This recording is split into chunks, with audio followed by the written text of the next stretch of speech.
जय श्री राम। राधे राधे।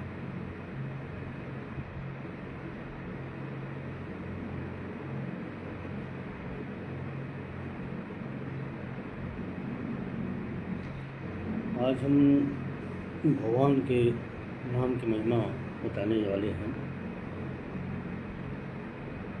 हम हमेशा और हर समय जब किसी न किसी व्यक्ति से मिलते हैं आपस में, तो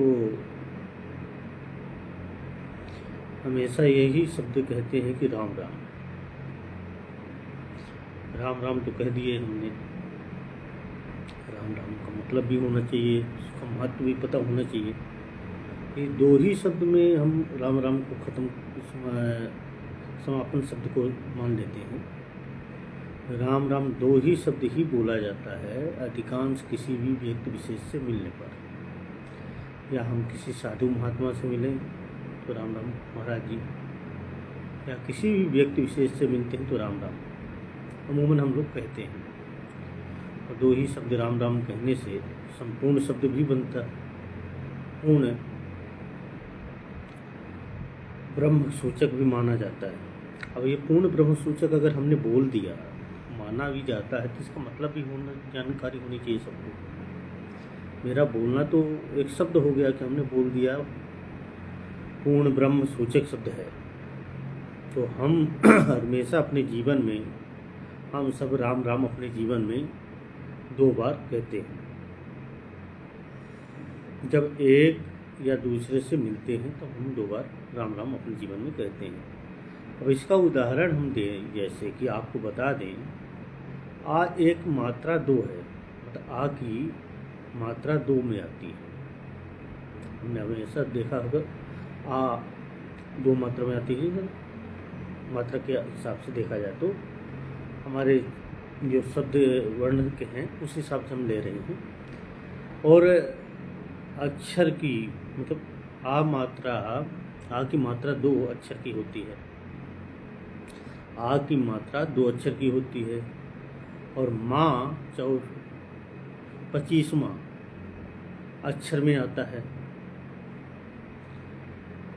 मतलब कि आ की मात्रा में, जिसमें हम राम रा को आ के हलंत के साथ बात करते हैं, तो दूसरे नंबर में आता है, 2 नंबर की मात्रा में आता है।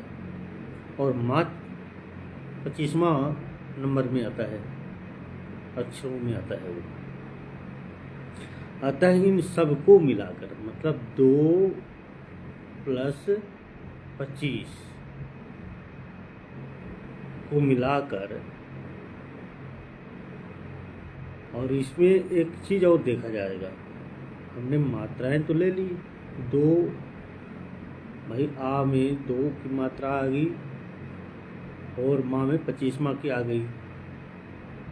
ये सब योग को मिलाकर जो योग बनता है वह 27 होता है। 25 + 2 ये हो गया 27। अब 25 + 2 मिला के 27 हो गया। तो 25 + 2 + 25 को जोड़ा जाए तो 54 होता है। अब हमने अपनी मात्राओं के हिसाब से देखा है, 25 + 2 + 27, या हम ऐसे कह सकते हैं कि 27 + 2 + 25, इन दोनों को जोड़कर अगर हम जोड़ें तो 54 बनता है। अब हमने 54 बना लिया तो हमने एक राम को संपूर्ण कर लिया। एक राम को हमने संपूर्ण कर लिया, 54 शब्दों का एक राम बन गया। तो हम हमेशा अपनी बातों में, समाज में कहीं भी बैठते उठते हैं तो राम राम बोलते हैं, 2 ही बार बोलते हैं। तो 54 + 54 कितना हो गया? 108। ये संपूर्ण हो गया। शास्त्रों में लिखा है कि 108 की वर्णमाला के हिसाब से संपूर्ण शब्दों में ये संपूर्ण शब्द माना जाता है। पूर्ण ब्रह्म सूचक है ये पूर्ण ब्रह्म में माना जाता है। इसी को बोलते हैं राम राम। हम हमेशा दो शब्द को पूर्ण ब्रह्म के हिसाब से शब्दों को कहते हैं। हम एक बार कभी भी राम राम नहीं बोले होंगे, राम राम 2 ही बार बोलते हैं, ये पूर्ण ब्रह्म के शब्दों में माना जाता है। इससे राम का महत्व भी इसी प्रकार संपूर्ण होता है। अब हम बोलते हैं कि मंदिरों में जाके भगवान को प्रसाद चढ़ाना है। भगवान किस चीज़ से प्रसन्न होते हैं? अब इस समय सावन का महीना आ गया है, तो सावन के महीने में हम अपने अपने देवी देवताओं को प्रसन्न करने के लिए चलते हैं। भाई मंदिर तो जाना ही है, सभी को जाना है, सभी हिंदू धर्म में सभी को जाना ही चाहिए मंदिर में। अब भाई अपने अपने भाव से भगवान को प्रसाद चढ़ाने सभी लोग जाते हैं। और जब भगवान को अपने अपने भाव से प्रसाद चढ़ाने जाते हैं तो भगवान शिव को क्या प्रसन्न है, सब उसी श्रद्धा के भाव से लेके जाते हैं। तो भगवान शिव को जल, बेलपत्र, भांग, धतूरा, दूध, चंदन और रुद्राक्ष चढ़ाने से प्रसन्नता आती है भगवान को। ये अपने भाव से ही भक्त लेके जाते हैं भगवान को चढ़ाने के लिए। अब ये भी नहीं है तो भाव ही भगवान के लिए काफ़ी है। अगर भक्त का भाव भगवान के प्रति है तो वही काफ़ी है। तो ये प्रसाद चढ़ाने की एक परंपरा जो बनी है वो अच्छी है और होनी भी चाहिए, क्योंकि अपने कहते ना कि कुछ कमाई के अंश जो है भगवान के प्रति समर्पण करना चाहिए। अपनी मेहनत की कुछ, जो भी आप मेहनत करते हैं अपने जितनी क्षमता के अनुसार उतना ही संपूर्ण करना चाहिए। अब वही उसी हिसाब से भगवान विष्णु को तुलसी, फल, मिठाई, पंचामृत चढ़ाने से प्रसन्नता आती है भगवान को। ये भगवान को प्रसाद चढ़ाने की प्रशंसा है। जब इसको चढ़ाने से भगवान प्रसन्न होते हैं, भगवान वो प्रसाद चढ़ाया जाता है, उस प्रसाद को हम वितरण करते हैं। जब हम वितरण करते हैं तो आपको मैंने पिछली बार बताया था कि 5 तत्वों से आत्मा ब्रह्म बना हुआ है, 5 तत्वों में। तो उसी हिसाब से हमारे शरीर में ही भगवान है। भाई 5 से भगवान अपने शरीर में ही है, आपको मैंने बताया था। उसी हिसाब से तो हमने जो प्रसाद ग्रहण किया वो भगवान के प्रसाद को समर्पण किया है। भगवान हमारे अंदर है, उनको प्रसाद हमने प्रवाह दिया। अब जैसे देवी लक्ष्मी हैं, उनको क्या पसंद है? सफ़ेद और पीले रंग की मिठाई, सफ़ेद और पीले रंग की मिठाई, केसर भात, सफ़ेद पीले रंग की मिठाई, केसर भात, लाल फूल चढ़ाने से प्रसन्नता आती है भगवान को। तो ये लक्ष्मी जी को प्रसाद चढ़ाने की प्रसन्नता है। उसी प्रकार देवी सरस्वती, अभी हमारे देवी देवता अनेक प्रकार के अनेक तरीके से हम लोग पूजा करते हैं। तो हर समाज अपने अपने तरीके से देवी देवताओं की पूजा करता है। तो देवी सरस्वती को क्या पसंद है? दूध, पंचामृत, दही, मक्खन, सफ़ेद तिल, लड्डू और चावल, लावा पसंद है। अब गणेश जी को क्या पसंद है? मोदक, लड्डू, शुद्ध घी से बने बेसन। हम गणेश जी को अपने प्रसन्नता के हिसाब से भोग बनाएंगे भगवान को ना, तो हम मोदक का लड्डू और शुद्ध घी से सफ़ेद बेसन का बना हुआ लड्डू पसंद है भगवान को। और मखाना, मिश्री, खीर, ये हमारे कृष्ण भगवान को पसंद है। तो कृष्ण भगवान का जो मेन भोग लगता है देखा जाए तो मखाना, मिश्री, घी, हलवा और पूरन पोली पसंद है इनको, कृष्ण भगवान को। और माँ काली और भैरवनाथ को जिसको हम बोलते हैं, तो इनको हलवा, पूरी इत्यादि पसंद है। इसलिए हमारे मर्यादा पुरुषोत्तम राम जी भगवान को अगर हम देखें तो उनको क्या पसंद है, तो ये सबसे बड़ी कहते हैं ना सृष्टि के पूज्य हमारे मर्यादा पुरुषोत्तम राम जो हमारे सबके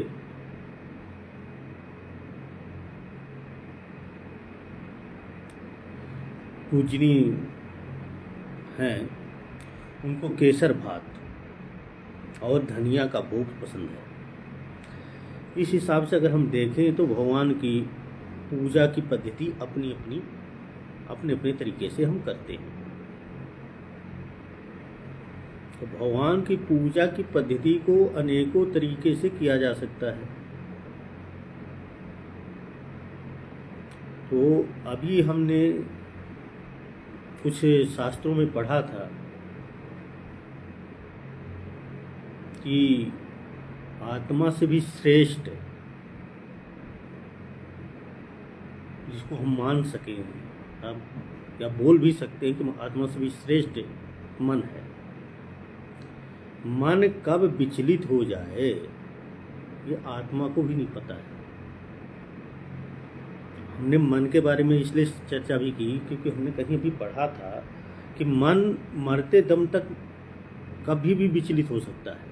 अगर हम अच्छे संत हैं, अच्छे महात्मा हैं, अच्छे उपासक थे भगवान के, और लास्ट में मरणावस्था में हमारा मन विचलित हो गया, भगवान राम के मोह से विचलित हो गया और हम माया में गिर गए, तो पूरी उपासना जो है समाप्त हो जाती है। इसलिए मन को जो अपने बस में कर लिया वो भगवान को प्राप्त कर लिया। मन को ही लोग बस में नहीं कर पाते। कहते हैं मन बड़ा चंचल है। ये चंचल इसीलिए है, हर पल हर सेकंड मन को भटकाता है।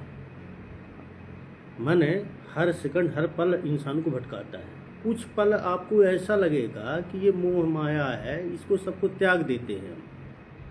अब हमारी ज़िंदगी सिर्फ भगवान के भजन के लिए बनी है। ऐसी कुछ ही पल देखा जाए तो हम उस कुछ पल बाद देखते हैं तो अपने आप ही भूल जाते हैं और अपने मोह माया में फिर गिर जाते हैं। फिर ये लगता है कि मेरे बच्चे, मेरे माता पिता, मेरी जॉब, मैं पैसा कमाऊंगा, इस गाड़ी में चलूंगा, उस बंगले में रहूंगा, ये सब व्यवस्था अपने आप आ जाती है अंदर से। कि क्यों? ये मन ही है। ये इसी को बोलते मन विचलित होता है। अगर मन को जिसने शांत किया वो परमात्मा की प्राप्ति कर लेता है। मन ही एक ऐसा इंसान के अंदर है जो जीने और मरने की दशा को भुला देता है। भाई, जीने मरने की दशा कौन भुलाता है? मन। अरे आपको माया घेर लेगी तो आप भूल जाएंगे कि हमको मरना भी है आगे। आप तो माया के साथ बढ़ जाएंगे। भाई अरे वाह, ये सुखमय जीवन जिंदगी में कहीं मिलेगा? इसी को बोलते हैं मन। अब मन को बोलने का आसान तरीका अगर हम देखें तो हम अपने आप में झांकते हैं तो हम 2 मिनट पहले कुछ बोल रहे हैं, 2 मिनट बाद कुछ बोलेंगे। समय के साथ हम परिवर्तन होते हैं। जो व्यक्ति समय के साथ ना परिवर्तन हो, अपनी बात को स्वयं, अपने शब्दों को स्वयं रखे और अपनी बात को दृढ़ता के साथ रखे, वो मन को विचलित नहीं कर सकता। अब मन तो विचलित होना ही है। इसी को बोलते हैं माया। मन माया को कोई नहीं जानता है। तो संसार में कहते हैं कि मन से बढ़कर इंसान कुछ नहीं कर सकता। भाई मन बहुत बेचैन होता है, हर पल हर क्षण हर, कहते हैं पल पल में भगवान आपको दर्शन देते हैं। हर पल आपको भगवान अवगत कराते हैं कि हम ये कार्य ना करें, ये गलत है। कोई भी कार्य हो गया उसमें थोड़ी देर बाद हमको एहसास दिलाते हैं। हर क्षण में हमको भगवान एहसास दिलाते हैं कि ये कार्य गलत हुआ है और ऐसा हमें नहीं करना चाहिए। उस क्षण तो याद आ गया, उस क्षण में हमने भगवान से जाके मंदिर में प्रार्थना की, पूजा अर्चना की, जो भी किया अपने हिसाब से कर लिया और ये बोला कि अरे नहीं, हमें भगवान के चरण वंदना, भगवान के प्रति आत्मसमर्पण कर देते हैं। और थोड़ी देर बाद उठने के बाद कोई ऐसा व्यक्ति मिला जिसने आपको माया के बारे में, मन के बारे में शुरू कर दिया माया बताना। आप उसके जैसे बात करने लगोगे। अब ये सोचोगे कि अरे इसने जो बोला वो सही है। बहुत बड़ी दुर्भाग्य है। ये चीज़ जो इंसान समझ जाए, जो व्यक्ति ये चीज़ समझ जाए कि उसके मन में जो चल रहा है वो गलत है, उसके मन में जो चल रहा है वो गलत है, वो अपने आप को परमात्मा के अधीन परमात्मा का सेवक बन सकता है। हम बड़े बड़े साधु महात्मा हर व्यक्ति को देखते हैं, सुबह से शाम तक उनकी पूजा करते हैं, उनका आशीर्वाद लेते हैं, उनसे ज्ञान लेते हैं, मगर उनके पास भी कुछ न कुछ माया है। अब वो माया किसके लिए करते हैं? इस समाज को ताना बाना, समाज के ताना बाना बोलने के लिए उस माया में वो घिर जाते हैं। उनको पता है कि हम ये जो कार्य कर रहे हैं गलत कर रहे हैं, इसके बावजूद भी वो माया के मोह में बंध जाते हैं। तो उनको ये लगता है कि मेरी संस्था, मेरी मंदिर जो हमने बनाया है, उसमें पूजा अर्चना करने वाला पुजारी या कोई भी हमारे सहभागी जो भी आए उनको प्रसाद देना पड़ेगा। अब प्रसाद कहाँ से लाएंगे? प्रसाद लाना है तो भाई पैसे की ज़रूरत पड़ेगी। तो उन्होंने अपने एक श्रद्धा भाव से उन्होंने ये सोचा कि हम भागवत कथा कहते हैं, इसमें जो प्रसाद चढ़ेगा वो मंदिर के काम आएगा, पूजा पाठ के काम आएगा। ये अच्छा कार्य है और ऐसा करना भी चाहिए।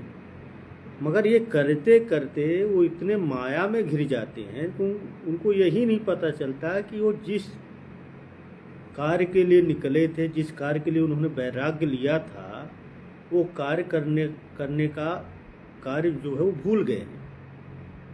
उन्होंने वैराग्य लिया था भगवान को प्राप्ति करने का, माया मोह मन को शांत करने के लिए, मगर वो कार्य करना वो भूल गए। क्यों भूल गए? उनको ये लगा कि ये मैंने मंदिर बनाया, भगवान को भोजन कौन खिलाएगा, भगवान को ये कार्य कौन करेगा, भगवान की मंदिर बनी है, यहाँ कपड़ा भगवान को कौन पहनाएगा, ये सब अरे उन्हीं की लीला है। आप उन पे ही छोड़ दो। आप जिस कार्य के लिए वैराग्य लिए थे, जिस कार्य के लिए आपने साधु बने थे, वो कार्य करना चाहिए इंसान को, तभी भगवान की प्राप्ति होगी। तभी आपके अधीन आपके जो शिष्य हैं वो भगवान को प्राप्त कर पाएंगे। आप माया से दूर हो जाओ, मन को शांत कर लो, तो भगवान की प्राप्ति आपको हो। तो आप ही भगवान हैं। आपके स्वरूप में ही हर शिष्य, हर व्यक्ति आपको भगवान के रूप में देखेगा, क्योंकि आपके अंदर ही भगवान है। 5 तत्वों से बना हुआ भगवान तो आप ही हैं। मगर आपने वो माया को बढ़ाने के चक्कर में, मंदिर को विकास करने के चक्कर में अपने आप को ही भूल गए कि हम जिस कार्य के लिए निकले थे वो कार्य हमें करना अनिवार्य था, मगर वो कार्य हम पीछे कर दिए, और जो कार्य नहीं करना था वो कार्य के लिए फिर आ गए। क्योंकि आपने माया ही तो छोड़ी थी, आपका मन ही तो चंचल था, मन को ही शांत करने के लिए आपने वैराग्य लिया था। जब आप मन को शांत करने के लिए वैराग्य लिया था तो फिर मन को क्यों नहीं शांत कर पाए? क्यों माया में गिर गए? क्यों मन को नहीं शांत कर पाए? क्यों? उसका एक रीजन है। अब रीजन इसलिए मैंने क्यों पूछा और क्यों सवाल कहा, आप कल यही पूछेंगे रीजन क्या है। भाई रीजन यही है कि हम जिस माया को छोड़ना चाह रहे थे, जिस मोह को छोड़ना चाह रहे थे, उसके लिए हमने वैराग्य लिया। हमें ये लगा कि हमें ये दुनिया से कोई लेना देना नहीं, हमें सिर्फ भगवान की भक्ति और भजन से मतलब है। तो जब हम ये चीज़ भगवान के लिए कर रहे थे, भगवान की प्राप्ति के लिए कर रहे थे, तो हम माया में घिरे किसकी वजह से? भगवान की वजह से। भगवान ने क्यों माया में घिरा आपको? इसलिए घेरा क्योंकि आपके अंदर वो दृढ़ संकल्प नहीं था जो आप करके निकले थे। इसी को बोलते हैं मन चंचल है। मैंने फिर वही मन में आ गया हूँ, इसी को बोलते हैं मन चंचल है, क्योंकि भगवान आपकी हर पल हर क्षण परीक्षा लेते हैं कि तुम मुझे प्राप्त करना चाहते हो तो तुमको मैं एक अलौकिक जीवन जीने का माध्यम दे रहा हूँ। आपके पास माया फेंक दिलवाते हैं, अब आप उन्हीं के नाम से पैसा ले रहे हैं, फिर वही घूम फिर के भगवान की प्राप्ति से दूर हो जाते हैं, भक्ति से दूर हो जाते हैं। ये भगवान का ही कृपा पात्र है, जो भगवान चाहते हैं वही होता है। इसलिए इंसान अगर चाह ले कि हम भगवान का भजन के अलावा कुछ कार्य नहीं करेंगे तो ऐसा हो ही नहीं सकता। उसमें से बहुत मुश्किल है अगर हो भी जाए तो वो भगवान ही कहलाएगा। कोई एक व्यक्ति ऐसा बन गया, माया से दूर हो गया, मोह से दूर हो गया, तो वो सिर्फ भगवान ही कहलाएगा। ठीक है, 2 वक्त का भोजन, ऑक्सीजन, पानी, खाना सबको ज़रूरत पड़ती है। वो भगवान भी जन्म लिए तो उनको भी ज़रूरत पड़ी थी, वो अपने आप आपको मिलेगा।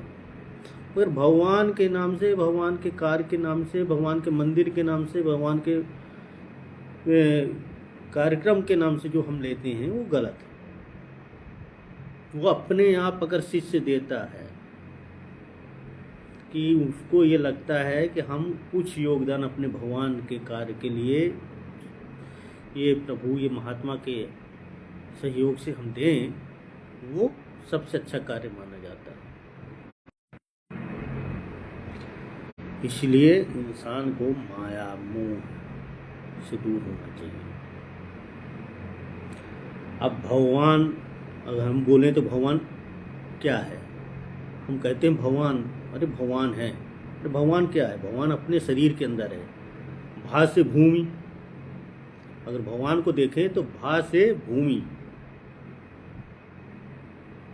ठीक है। गा से गगन, जिसको हम, ठीक है, और वा से वायु, वा से वायु, और आ से अग्नि, और ना से नीर। ये 5 तत्वों से बना है। ये खुद के अंदर है। अगर भूमि न हो तो हम बैठ नहीं सकते हैं, गगन न हो तो हम छाया के स्वरूप नहीं रह सकते हैं, मतलब हमारे ऊपर छत्र छाया नहीं रहेगी। और वायु मतलब ऑक्सीजन न हो तो हम जीवित नहीं रह सकते हैं। अग्नि न हो तो हम कोई कार्य नहीं कर सकते हैं। नीर न हो तो पानी नहीं पी सकते हैं। ये सब चीज अपने अंदर खुद है, यही भगवान है। इसी को हम भगवान बोलते हैं, यही भगवान है।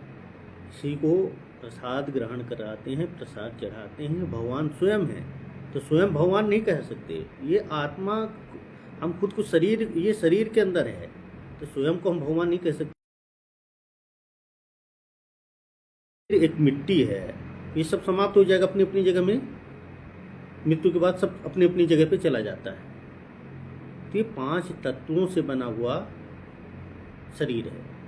इसको भगवान हम नहीं कहते हैं। भगवान हम कह दें कि ये भगवान है, ये भगवान नहीं। इसके अंदर जो चीज़ें बनी हुई है वो भगवान है।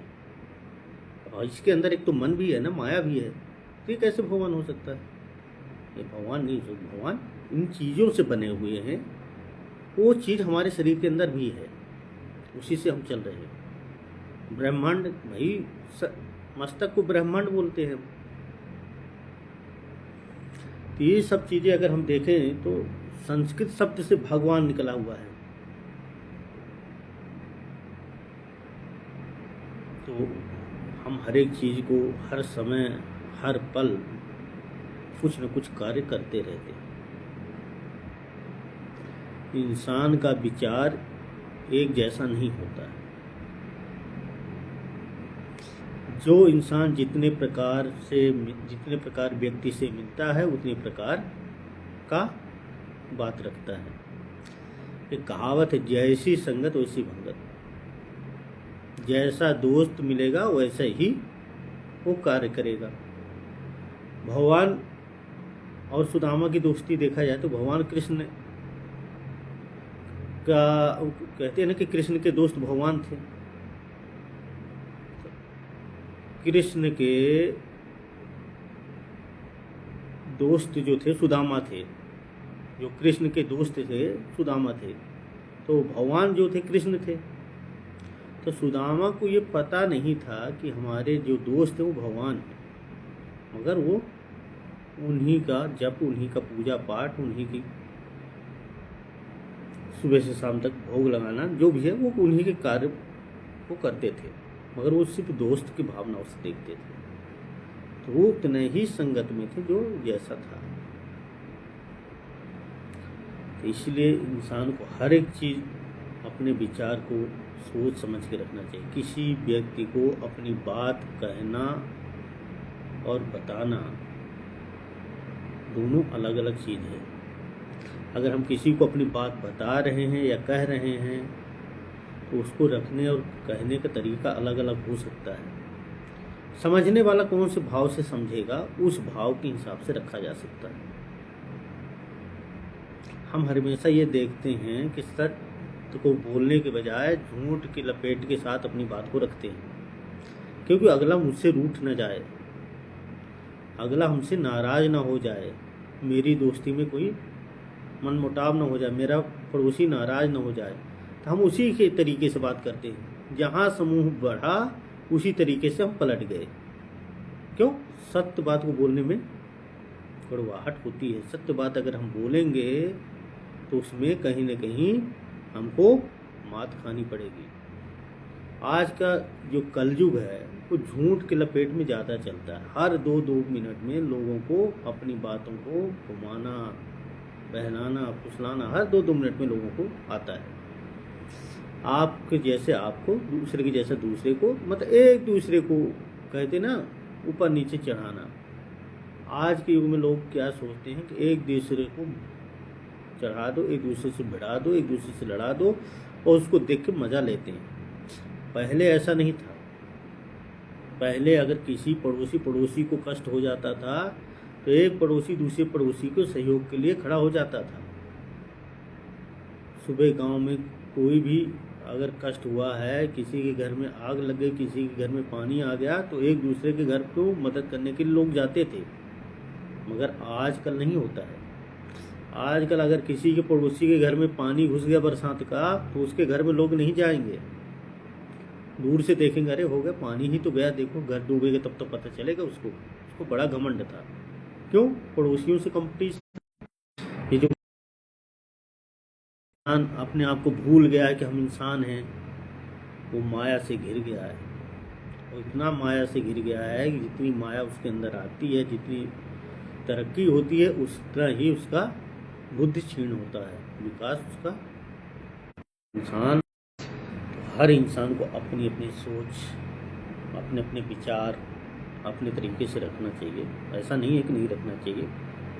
हमने आज तक ये देखा है कि बड़े बड़े पोस्ट में, बड़े बड़े ओहदे में अपने बच्चों को हम बैठा देते हैं। किसी को IAS बना दिए, किसी को IPS बना दिए, हर अच्छे अच्छे पोस्ट में चले गए। किसी कोई विधायक बन गया, कोई संसद बन गया। हमने तो पोस्ट में बैठा तो दिया, मगर उनको संस्कार नहीं दिया। हम क्या अब चर्चा कर रहे हैं? संस्कार। अब हमने उसको संस्कार नहीं दिया। क्यों? हमने ये संस्कार नहीं दिया कि अपने से बड़े बुजुर्ग को इज्जत भी देनी चाहिए।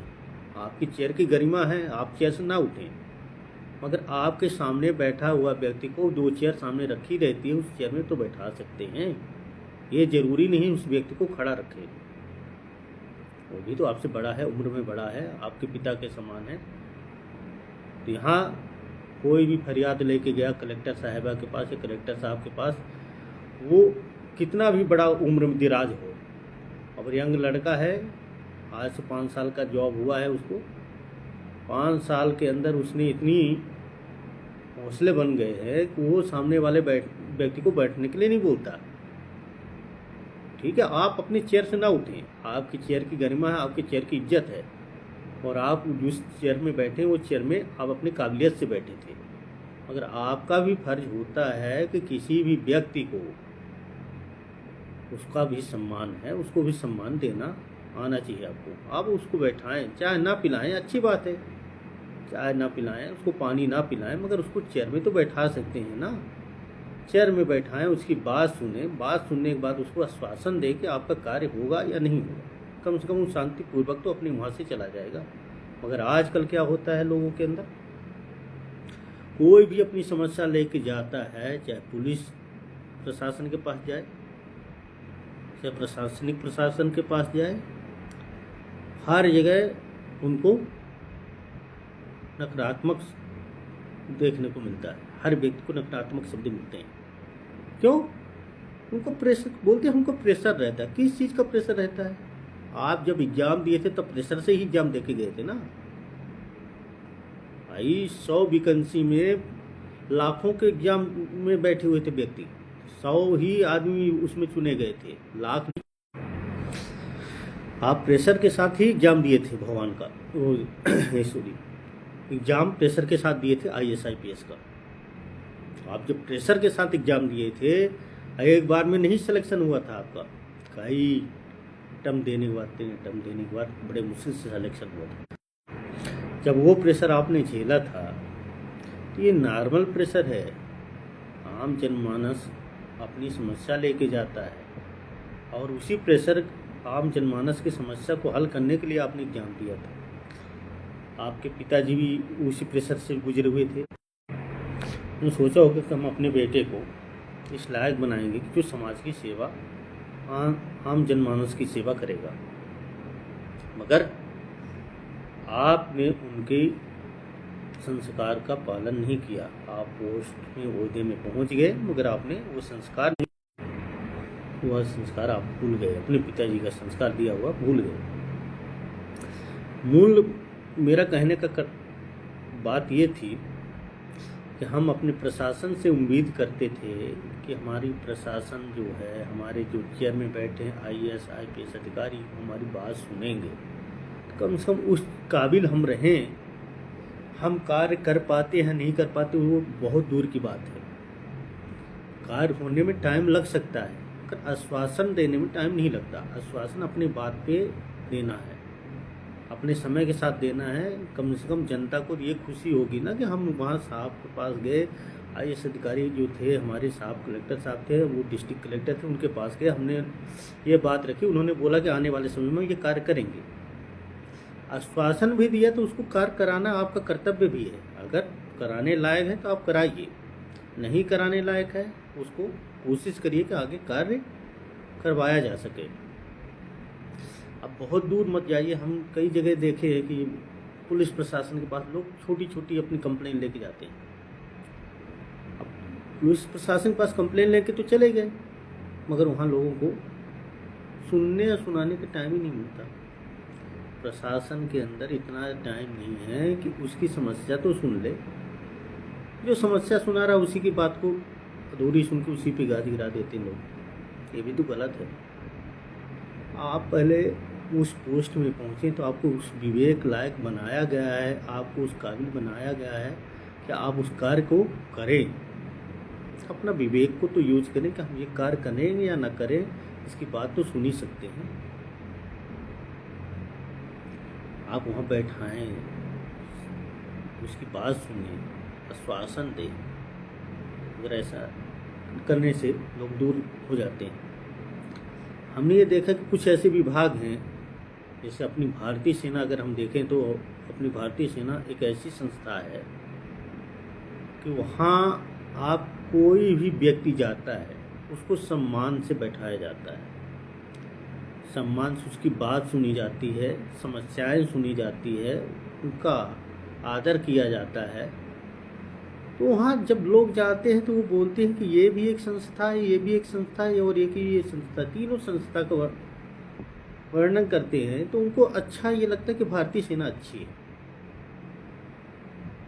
क्या वो भी तो वही क्वालिफिकेशन करके गए हैं, वो भी तो पढ़ाई करके गए, वही मेहनत करके गए हैं, वो भी अफसर अधिकारी वही जवान बने हुए हैं, वो भी सैनिक हैं, देश के लिए करते हैं, आम जनता के लिए करते हैं। आप वो जाइए जम्मू वगैरह में भारतीय सेना का गुणगान लोग गाते हैं। ये सब चीज़ें प्रशासनिक तौर पे अच्छा करने का कार्य करना चाहिए। हर व्यक्ति को दायित्व है। ये जरूरी नहीं है कि अकेला एक ही व्यक्ति करे, सब अपने अपने कार्य को करे।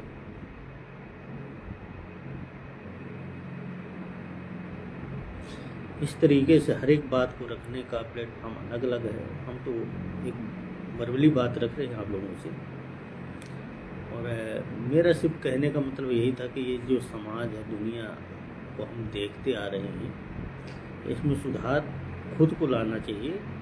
दूसरे के प्रति सुधरने या सुधारने की ज़रूरत नहीं है। अगर हम खुद सही हैं तो सब सही है, हमारे विचार सही हैं तो सब सही है। तो खुद का विचार अगर अच्छा है, किसी के प्रति अच्छा हम सोचेंगे, वो कितना भी गलत होगा वो अपने आप अच्छा दिखेगा, उसको अच्छा लगने लगूंगा मैं। ये एक चीज़ है कि अगर कोई व्यक्ति आपकी बुराई करता है, आपको घृणा करता है, उससे हमेशा सुबह उठकर राम राम बोलें। एक बार, दो बार, चार बार, पांच बार जब बोलेंगे, वो व्यक्ति आपके अधीन हो जाएगा। उसको ये लगेगा मैं इस पर घृणा करता हूँ, ये मुझको अच्छा मान रहा है, मैं भी इसके प्रति अच्छा सोचूं। वो घृणा करना भूल जाएगा। अगर कोई आपकी बुराई करता, उससे पक्का आप बात करें, उससे पक्का मिलें, सुबह शाम 2 बार मिलें, हाल चाल लें। वाद विवाद बढ़ाने से बढ़ता है, वाद विवाद घटाने से घटता है। हर एक चीज़ की दायित्व अलग अलग होती है। अभी हम कुछ दिन पहले एक जगह में गए हुए थे, तो हमारे एक मित्र ने एक घटना बताई। वो कहीं फ्लैट में रह रहे थे, देखा जाए तो महानगर के अंदर है, पूना जगह है, वहाँ वो फ्लैट में रह रहे थे अपनी जॉब में। तो वो नीचे वाले फ्लैट में थे और वो ऊपर एक कलीग उन्हीं का फ्रेंड सर्कल का कोई व्यक्ति वहाँ ऊपर रह रहा था। वही दोनों में थोड़ा सा हो गया, नए नए थे, बोलचाल नहीं हुई थी, बातचीत नहीं करते थे आपस में। मगर उनकी जो मिसेज थी ऊपर वाली, जो फ्रेंड की, हमारे फ्रेंड की जो कलीग थे, उनकी जो वाइफ थी ऊपर जो रहती थी, वो नीचे क्या करती थी, अमूमन कचड़े फेंक देती थी। वो पेड़ में गमला वगैरह में तुलसी का पौधा लगा रखे थे, तो ऊपर से कचड़ा फेंक दे, कभी जूठा पानी फेंक दे, कभी कुछ फेंक दे। इसका कई दिनों तक ये चलता रहा। तो मेरे फ्रेंड की वाइफ भी थोड़ा सा गुस्से में आई, तहस में आई, अरे ये ऐसा क्यों करी, हम दिखाते हैं। तो मेरे फ्रेंड थोड़ा सा अच्छे सात्विक विचार के हैं, उन्होंने बोला कि भाई रहने दो, कोई बात नहीं, फेंक देते, कोई फर्क नहीं पड़ता है, उनकी सोच अपनी है, अपनी सोच अच्छी है, इसको गमले को साइड कर देते। गमले को उन्होंने साइड कर दिया। इसके बाद भी जूठा कूठा कुछ न कुछ फेंकते रहे। वो जब ये फेंकते, तो जब मेरे फ्रेंड ने ये वर्ड रखा कि भाई ये तो डेली का काम है यार, मेरे से चर्चा किया, तो मैंने उनसे एक ही शब्द कहा कि एक काम करो, ये जब भी आते हो तो इनके हस्बैंड से थोड़ा सा राम राम श्याम श्याम कर लिया करो, और इनसे भी राम राम श्याम श्याम कर लिया करो, और इनसे कोई दुश्मनी तो है नहीं तुम्हारी। बोला हाँ, दुश्मनी तो नहीं है। जब आप राम राम श्याम श्याम बोलेंगे तो उसका प्रभाव उल्टा हो जाएगा। तो अगर दीदी नमस्ते, सुबह शाम अगर जब भी दिखे दीदी दीदी नमस्ते, और उनको भैया सर जी राम राम श्याम श्याम बोलते रहे, यही चलता रहा। ये कम से कम 10 से 15 दिन कार्य चला एक दूसरे के बीच में। 15 दिन के बाद वो अपने आप कचरा, धूल मिट्टी, रोटी जूठन कूठन फेंकना सब बंद कर दिया। इतनी मित्रता हो गई कि आपस में कि एक दूसरे के यहाँ आवागमन शुरू हो गया। क्योंकि शुरू में उनकी वाइफ भी तेज थी, तो वो भी जाके बोल के आई थी, वो भी बोल के, झगड़े के मोड़ में आ गए थे दोनों। इसलिए बोलते हैं किसी व्यक्ति को अच्छा बनाना है तो खुद को अच्छा बनना पड़ेगा। जब आप खुद अच्छा बन जाएंगे तो अपना अगला खुद ही अच्छा बन जाएगा आपके प्रति। तो इसलिए इंसान को खुद को अच्छा बनना पड़ता है। अगर कोई आपकी बुराई करता है तो उसमें आपकी अच्छाई है, अगर कोई आपकी अच्छाई करता है तो मतलब समझ लीजिए कि आपके अंदर बुराई है। अच्छाई को अच्छाई जब ही कहता है वो व्यक्ति, जब उसको अच्छा लगे, तब तो उस समय वो कहेगा। मगर आपकी पीठ पीछे कहीं आपकी चुगली मार रहा है, अरे बहुत अच्छा है, क्योंकि आपने 2-4 महीने पहले पैसे खिलाया होगा, कुछ समोसा वगैरह चाट वगैरह कुछ भी खिलाया होगा कहीं, तो आपको अच्छा बोल दिया। आप थोड़ी दिन बाद उसको नहीं खिलाया तो आपकी बुराई करेगा। मतलब आप अच्छे थे या बुरे थे, तो निर्णय उसी समय उसने दे दिया। इसलिए कोई व्यक्ति आपके प्रति अगर गलत भी बोलता है, उसको आप अच्छा समझो कि हो सकता है वो मुझे जागरूक कर रहा है, मेरे अंदर कुछ कमियां आ रही हैं, मेरे अंदर कुछ गलतियां आ रही हैं, इसलिए हमें अपने आप में सुधार लाना चाहिए। अगर अगला व्यक्ति आपको बोलता है कि आप गलत हैं, आपसे ऐसा करना नहीं आता, आपको बोलना नहीं आता, बताना नहीं आता, आपसे किसी से बात करते हो तो गलत बात करते हो, आप अपनी तरीके से बात रखते हो, आप किसी की बात नहीं मानते हो, तो आप अपनी कमियां तलाशो ना। अगला व्यक्ति ने आपको बताया है तो मतलब आपके बारे में उसने बहुत कुछ गहन किया, आपके बारे में बहुत कुछ जानता है।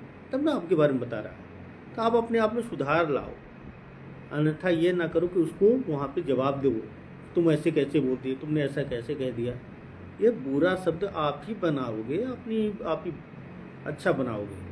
तो इसलिए हर एक व्यक्ति की बात को सुननी चाहिए, समझनी चाहिए, फिर इसकी बात को रखनी चाहिए। विचार सिर्फ अपना ही नहीं होता आपकी। हम तो ये देखते हैं कि हम अपने आप को कई बार देखता हूँ कि अगर कोई मुझे ये खुद को मैं अगर आजमाऊँ तो अगर कोई मुझे बोला कि तुमने ये गलत काम किया, तो मैं ये सोचता हूँ कि हो सकता है कि मैंने वो पूर्ण रूप से गलत हूँ, उसको मुझे सुधार करना चाहिए, हो सकता है मैं यहाँ गलत हूँ। हम ये नहीं कहते उसको जाके कि नहीं आपने मुझे ऐसा क्यों कहा। तो मैं अपनी खुद की ये पर्सनल बात बोला हूँ। अगर ऐसे इंसान को खुद को सोचना चाहिए, अगर आपके बारे में अगर कोई कुछ भी बोलता है कि आप ऐसे हो, तो उसको सुनना है, फिर अपने आप में ग्रहण करना है कि हाँ ये मैं गलत हूँ। आप किसी की कही हुई बात को अगर कह दो दूसरे से, अगर दूसरे ने दूसरे को बता दिया, तीसरे ने आपको बता दिया, तो आपको बुरा लगेगा। इसलिए कहते हैं कि अपने कान की सुनी हुई बात को भी सुनकर अनसुना करना चाहिए, कि अगर अनसुना कर देंगे तो आप श्रेष्ठ हो जाएंगे। अगर नहीं अनसुना करेंगे या उसी बात के जवाब देने के पीछे पड़े रहेंगे, आपकी बात की वैल्यू खत्म हो जाएगी। हर एक व्यक्ति को अपनी बात को सुनना समझना खुद आना चाहिए। ऐसा नहीं है कि हर आदमी अपनी अपनी तरीके से बात रखता है।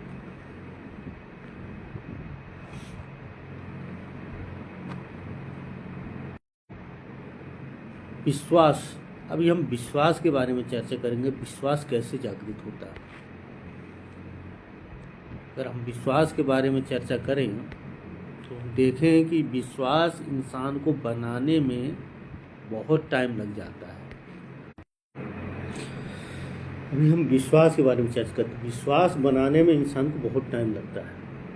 किसी के प्रति अगर हम विश्वास बना रहे हैं, विश्वास को जागृत कर रहे हैं, उसके लिए बहुत टाइम लगता है। अगर हम विश्वास बना लिए तो पूर्ण हो गया, क्योंकि हमने उसके प्रति अपना विश्वास जताया है। अब विश्वास तोड़ने का 2 ही सेकंड का समय लगता है। मगर अगले ने आपके प्रति अगर अच्छा विश्वास किया है, अच्छी सोच रखी है, तो आपके अगर अंदर निगेटिविटी आई है, आपके अंदर कोई गलतियां आई हैं, तो आपको उसी विश्वास के तहत आपको सुधार कर सकता है। कहते हैं कि हमने इस व्यक्ति के साथ हमारा अच्छा विश्वास, अच्छी दोस्ती है, मैं जो बोलूँगा वो करेगा। वो क्यों? वो आपके प्रति विश्वास कर रहा था। आप भी उसके प्रति उतना ही विश्वास करें जितना आपके प्रति वो विश्वास करता है। अब विश्वास कैसे बनाते हैं लोग? विश्वास बात रख के नहीं बनाते, विश्वास को एहसास नहीं कराते हैं।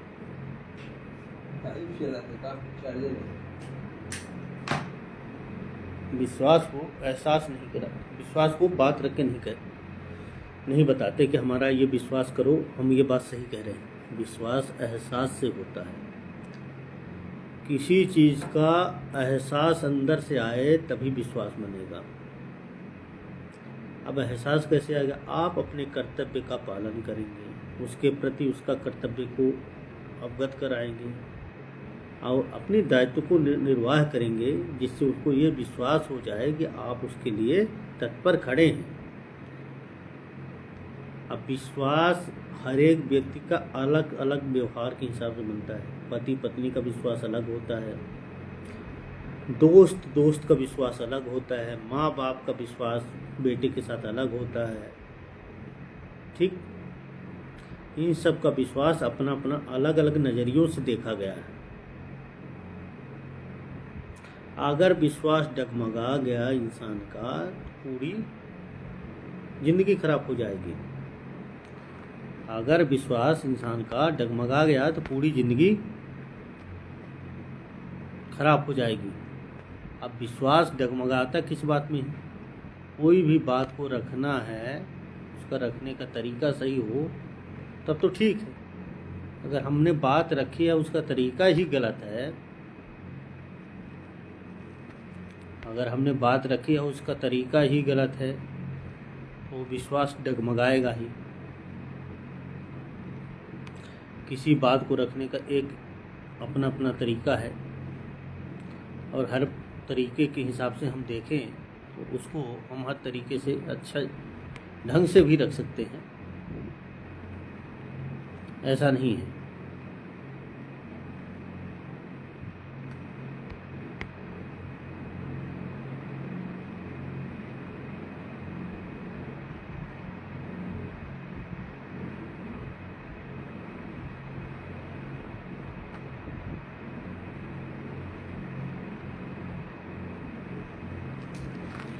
अच्छे ढंग से रख सकते हैं। हम सब प्रथम बात रख रहे हैं पति पत्नी। इनका विश्वास कैसा होना चाहिए? इनका विश्वास जैसे दूध और मलाई का। अगर दूध से मलाई निकाल दिया जाए तो उसको मथने के बाद मक्खन के बाद घी बनता है, हर एक चीज में काम आता है। उसी तरीके से पति पत्नी का विश्वास होना चाहिए। दोस्त का ऐसा विश्वास होना चाहिए आत्मा के मिलन से, क्योंकि उसके आत्मा में परमात्मा होता है और उसके आत्मा में परमात्मा होता है, तो एक दूसरे के मिलन से। अब दोस्त का विश्वास दोस्त से ऐसी बात करके नहीं हो सकता कि हम तुम्हारे प्रति अच्छा हैं, तुम मेरे प्रति अच्छा हो। वो एक दूसरे के जनूनन, मतलब एक दूसरे की भावनाओं को पढ़ना, एक दूसरे के प्रति सोचना, वो दोस्त का विश्वास हो जाता है। माँ बाप का विश्वास बेटे के साथ कैसा होना चाहिए? माँ बाप का विश्वास बेटे के साथ ऐसा होना चाहिए कि अपने कर्तव्य को अगर बेटा पालन करेगा तो पिता हो या माता हो उसको गर्व महसूस होगा, वो विश्वास होता है कि मेरा बेटा मेरे लिए कार्य कर सकता है। मैं कहीं भी रहूं, मेरा बेटा एक बार फोन करूँगा वो तुरंत आएगा, मेरा बेटा ये काम कर सकता है, मेरा बेटा। वो माँ का विश्वास बन जाता है। अगर आप अपना कर्तव्य करेंगे तभी विश्वास बनेगा। पति पत्नी एक दूसरे के कर्तव्य का पालन करेंगे तब विश्वास बनेगा। दोस्त एक दूसरे के कर्तव्य का पालन करेंगे, एक दूसरे के प्रति सचेत रहेंगे, एक दूसरे के प्रति अच्छा सोचेंगे तो विश्वास बनेगा। ये विश्वास की परिभाषा है, और अनेकों तरीके से लोग परिभाषित करते हैं, मैं अपने तरीके से किया हूँ। तो विश्वास हर एक माध्यम नहीं है, विश्वास खुद से होता है, खुद को बनाना नहीं पड़ता, खुद से हो जाता है। अब आजकल क्या है, दोस्त के फ्रेंड सर्कल जितने हैं ना, हम जितने दोस्त बनाते, अरे भाई हमारे 5000 दोस्त हो गए हैं। कौन दोस्त हुए तुम्हारे 5000? फेसबुक में, सोशल मीडिया में। दोस्त वो होना चाहिए जो नज़दीक हो, आपका पड़ोसी हो, आपके बगल का हो, वो दोस्त होना चाहिए जो आपके सुख दुख में काम आए। वो सबसे बड़ा दोस्त होता है। ये फेसबुक वाले दोस्त नहीं होते। आजकल तो फेसबुक में लाइक सब्सक्राइब ये कर दिया, उससे दोस्ती। ये दोस्ती नहीं है, छलावा है। इसको दोस्त नहीं मानते। दोस्त किसको मानते हैं हम? जो आपका सहभागी, सहयोगी, आपके साथ खड़ा रहे, आपके साथ 24 घंटा आपकी बात को रखे, वो दोस्त है। पत्नी कैसी होनी चाहिए? जो आपके हर सुख दुख में आपका साथ दे, हर तकलीफ में आपका साथ दे, वो पत्नी होती है। अब आजकल के पत्नी पति में दोनों में अंतर है। अभी दोनों कमाने चले गए, न बच्चे को केयर कर रहे हैं, न आपस में एक दूसरे के सुख दुख की बातें कर रहे हैं। जब आए तो बिजनेस, पैसा, बस यही चलता रहा। वो माया मन मोह में आ गए। ये ज़िंदगी फिर बाद में पैसा बनाते बनाते समय निकल गया। पता चला कि भाई हमने अपनी ज़िंदगी में कुछ कार्य किया ही नहीं, अपनी ज़िंदगी में कुछ कार्य किया नहीं, अपने लिए तो कुछ किया नहीं, हम एक दूसरे के लिए तो कुछ नहीं किए। हमने तो अपने बच्चे समाज बनाने में समय निकाल दिया। ऐसा नहीं करना चाहिए। अपने पति पत्नी दोनों एक दूसरे साथ बैठें, उठें, बातचीत करें, घूमें फिरें। अब बात करते करते लोग पैसे के मामले में आ जाते, झगड़ा शुरू हो जाता पति पत्नी में। कई जगह देखे, हमको ये चीज़ चाहिए, हमको वो चीज़ चाहिए। अरे माया कहाँ ज़रूरत है? जब दो व्यक्ति की रोटी खाने को मिल रही है, पेट भर रहा है, तो सोना चांदी हीरा मोती बीच मिला के अपने प्रेम को क्यों आग लगा रहे हो? इसीलिए पहले के ज़माने में पति पत्नी कम खाते थे, कम पीते थे, हैं, कम गल्ला अनाज हुआ करते थे, मगर प्रेम से उठते बैठते थे, बातचीत करते थे। रात को अगर उनको काम पूरा दिन काम करने के बाद समय मिलता था तो पूरा दिन समय के बाद वो रात को अच्छे से बात करते थे। उनको ये नहीं लगता था। हाँ, जब बच्चे बड़े हो जाते तो बच्चों के बारे में सोचते थे, खुद के बारे में नहीं सोचते थे। हमको ये चाहिए, हमको वो चाहिए, नहीं सोचे कभी उन्होंने। ये जो है विश्वास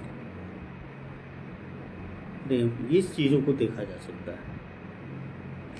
दोस्त वो होता है जो आपके हर सुख दुख तकलीफ में आपके साथ खड़ा रहे। हमने कई जगह देखा है कि कुछ दोस्तों के पास ऐसे समय में लोग दोस्त एक दूसरे दोस्त से पैसा मांगते हैं या कुछ भी मांगते हैं, वो नहीं दे पाता तो उसकी दोस्ती वहीं से टूट जाती है।